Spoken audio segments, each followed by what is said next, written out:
की तलाश करने के लिए ऐसा कारनामा कर दिखाया जिसकी कल्पना भी करना मुश्किल है। उन्होंने जमीन से लेकर अंतरिक्ष तक 1000 किलोमीटर से भी ऊंची विशाल स्पेस सीढ़ी बना दी जो सीधे पृथ्वी की सतह को अंतरिक्ष से जोड़ती थी। इसकी ऊंचाई इतनी डरावनी थी कि जिसे ऊंचाई से डर लगता हो वह इसे देखकर ही बेहोश हो जाए। इस स्पेस एलिवेटर पर तैनात अंतरिक्ष यात्रियों का काम सिर्फ एलियंस की खोज करना नहीं था, बल्कि हर पल इस पूरी संरचना की सुरक्षा और मरम्मत करना भी उनकी जिम्मेदारी थी। सब कुछ रोज की तरह सामान्य चल रहा था। सभी अंतरिक्ष यात्री अपने अपने काम में लगे हुए थे कि तभी अचानक अंतरिक्ष में एक बेहद तेज और चकाचौंध कर देने वाली रहस्यमयी रोशनी चमकी। रोशनी इतनी तीव्र थी कि हर कोई कुछ पल के लिए सन्न रह गया। जैसे ही एक अंतरिक्ष यात्री ने सिर उठाकर ऊपर देखा, अगले ही पल पूरी स्पेस स्टेशन में भयानक विस्फोट हो गया। विस्फोट इतना शक्तिशाली था कि वहां काम कर रहे सभी अंतरिक्ष यात्री नियंत्रण खो बैठे और हजारों किलोमीटर नीचे दिखाई भी न देने वाली धरती की ओर तेजी से गिरने लगे। इस भयानक स्थिति में भी एक बहादुर अंतरिक्ष यात्री ने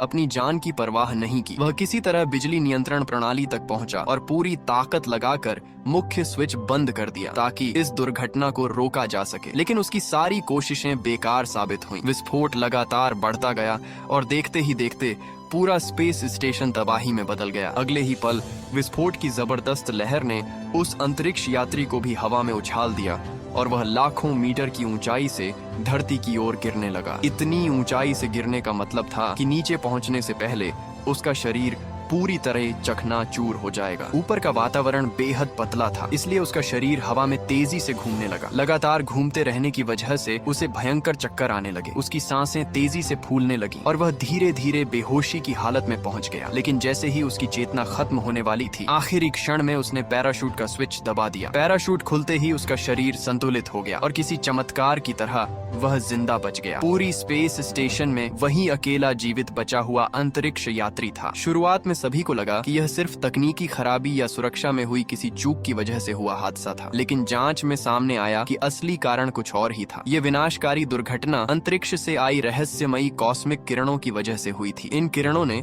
इतना शक्तिशाली विद्युत विस्फोट पैदा किया कि न केवल स्पेस स्टेशन तबाह हो गया, बल्कि पूरी दुनिया के शहर भी भारी खतरे में आ गए। इस रहस्य का पता लगाने के लिए उस जीवित बचे अंतरिक्ष यात्री, जिसे सभी छोटे बालों वाला युवक कहते थे, को आराम करने का मौका तक नहीं मिला। उसे तुरंत एक बेहद गुप्त मिशन के लिए बुला लिया गया। वहां मौजूद जनरल ने बताया कि वैज्ञानिक आखिरकार उन रहस्यमयी किरणों का स्रोत खोज चुके हैं। हैरानी की बात यह थी कि ये किरणें पृथ्वी से लगभग 4.3 अरब किलोमीटर दूर स्थित नेपच्यून ग्रह की दिशा से आ रही थीं। इसके बाद जनरल ने एक ऐसा राज खोला जिसने सबको चौंका दिया। उसने बताया कि लगभग 29 साल पहले इंसानों ने पूरे सौरमंडल की खोज के लिए एक ऐतिहासिक अभियान शुरू किया था, लेकिन कुछ ही सालों बाद उस अभियान पर गया अंतरिक्ष यान अचानक पृथ्वी से संपर्क खो बैठा और तब से आज तक उसका कोई पता नहीं चल सका। सबसे चौंकाने वाली बात यह थी कि उस मिशन का कमांडर कोई और नहीं बल्कि इसी युवक का अपना पिता था। जनरल का मानना था कि उसका पिता मरा नहीं है, बल्कि अब भी जिंदा है और नेपच्यून के आसपास कहीं मौजूद है। इतना ही नहीं,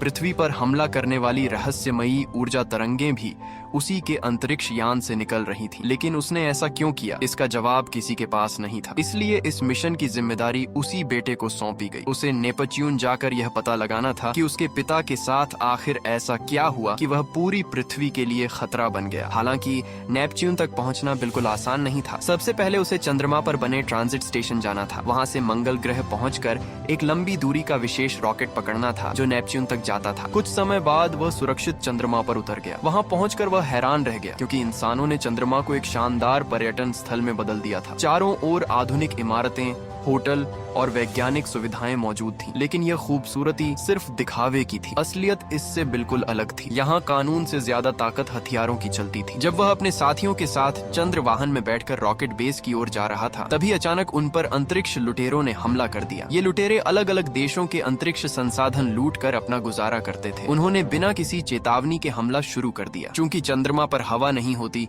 इसीलिए वहाँ कोई आवाज सुनाई नहीं देती। गोले फट रहे थे, वाहन टकरा रहे थे, लेकिन चारों तरफ सिर्फ सिर्फ खामोशी थी। ऐसा लग रहा था मानो मौत बिना आवाज किए हर तरफ दौड़ रही हो। इसके बाद चंद्रमा की सतह पर एक खतरनाक पीछा शुरू हो गया। एक एक करके सुरक्षा वाहनों को दुश्मन नष्ट करता चला गया। इसी दौरान एक गोली युवक के स्पेस सूट को छूती हुई निकल गई और उसमें छोटा सा छेद हो गया। अगर ये छेद थोड़ा भी बड़ा होता तो उसका शरीर कुछ ही सेकंड में अंतरिक्ष के निर्वात में खत्म हो जाता। जब उसने देखा कि दुश्मनों की संख्या लगातार बढ़ती जा रही है, तब मजबूरी में उसने अपने मारे गए साथी के शव को वाहन से बाहर फेंक दिया ताकि वाहन का वजन कम हो सके। इसके बाद उसने पूरी रफ्तार से रॉकेट बेस की ओर गाड़ी दौड़ाई, लेकिन दुश्मनों ने उसके वाहन को जोरदार टक्कर मार दी, जिससे उसका चंद्र वाहन नियंत्रण खो बैठा और एक विशाल गड्ढे में जा गिरा। सौभाग्य से रॉकेट बेस ने समय रहते उसकी लोकेशन पकड़ ली। वहां से तुरंत कई बैलिस्टिक मिसाइलें दागी गईं, जिन्होंने लुटेरों के ठिकानों पर सटीक हमला कर दिया। आखिरकार दुश्मनों को पीछे हटना पड़ा और युवक की जान बच गई। लेकिन उसके साथ आया बुजुर्ग अधिकारी इतना भाग्यशाली नहीं था। उसे गंभीर चोटें लगी थीं और अब उसकी मौत तय थी। आखिरी सांसें गिनते हुए उसने युवक को एक ऐसा राज बताया जिसने उसके पैरों तले जमीन खिसका दी। उसने कहा कि अंतरिक्ष कमांड मुख्यालय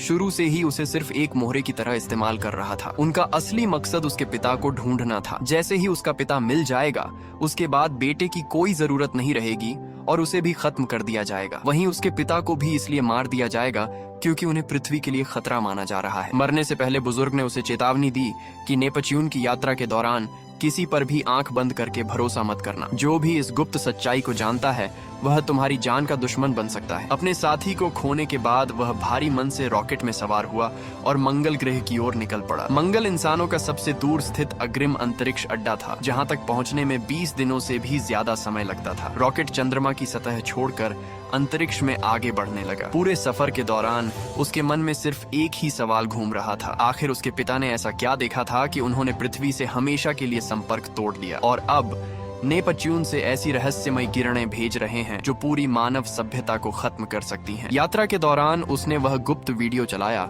जो मरने से पहले बुजुर्ग ने उसे दिया था। वीडियो में उसका पिता बेहद थका हुआ और मानसिक रूप से अस्थिर दिखाई दे रहा था। उसकी बातें साफ नहीं थीं और ऐसा लग रहा था कि वह अपनी समझ खो चुका है। वीडियो के आखिर में उसने खुद अपने सभी संचार उपकरण बंद कर दिए और उसी पल से उसका अंतरिक्ष यान हमेशा के लिए पृथ्वी से गायब हो गया। अब पूरे 13 साल बीत चुके थे और किसी को उसकी कोई खबर नहीं थी। युवक अभी इसी रहस्य के बारे में सोच ही रहा था कि अचानक उसके अंतरिक्ष यान को आसपास से एक आपातकालीन सहायता संकेत मिलने लगा। यह सिग्नल लगातार मदद की गुहार लगा रहा था, जिससे पूरे जहाज का माहौल एक बार फिर तनाव से भर गया। उधर अंतरिक्ष यान को लगातार वही आपातकालीन सहायता संकेत मिलता रहा। जहाज का कप्तान बार बार दूसरी तरफ संपर्क करने की कोशिश करता रहा, लेकिन सामने से कोई जवाब नहीं आया। इसके बावजूद संकट का सिग्नल लगातार चमक रहा था। छोटे बालों वाला युवक इस मामले में समय बर्बाद नहीं करना चाहता था। उसका मानना था कि उनके पास एक बेहद गुप्त और महत्वपूर्ण मिशन है, इसलिए बिना रुके